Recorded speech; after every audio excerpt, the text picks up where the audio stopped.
I've been thinking about something similar to this. Out of an interview Ricky Gervais had with Stephen Colbert, this really interesting interview where Ricky Gervais says if all of human civilization was wiped out and people had to start from scratch, science would develop the same kind of knowledge, but religion would go off in all sorts of new directions because, religion is historically contingent. It's arbitrary in different ways. I think that's probably true, but the way I kind of think about it is science is a mode of knowledge that is sort of cumulative. Like, uh, the modern, scientifically trained person knows more true things than probably even Newton.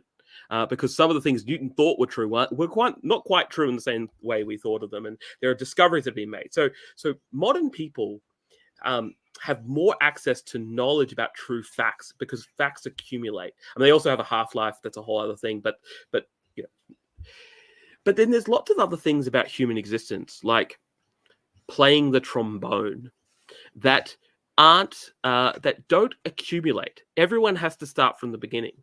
So you can't say, well, I'm going to start playing trombone tomorrow. And if you think about it, people have been playing trombone for, 150, 200 years. So I'm going to start with the most complicated piece of trombone because people have been building up the knowledge of the trombone for 200 years.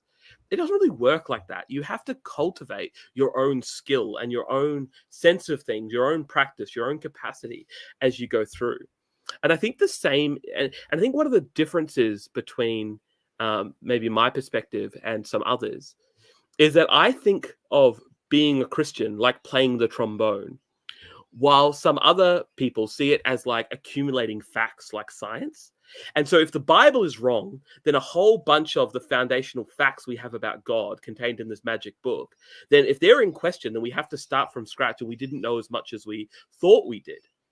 But if you think of faith as we all start from the beginning, we all have to practice and build up and cultivate our own approach to how we live out our relationship with God, how we understand our place within our families, within our communities, within our wider world.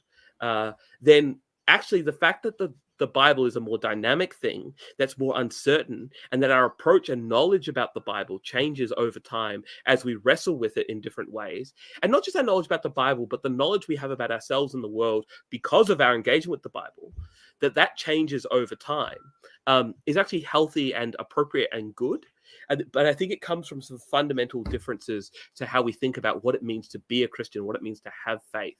I don't think it's about having some certain sure facts about God that we keep in a book somewhere. It's much more about a cultivation of a self in relationship to God and others.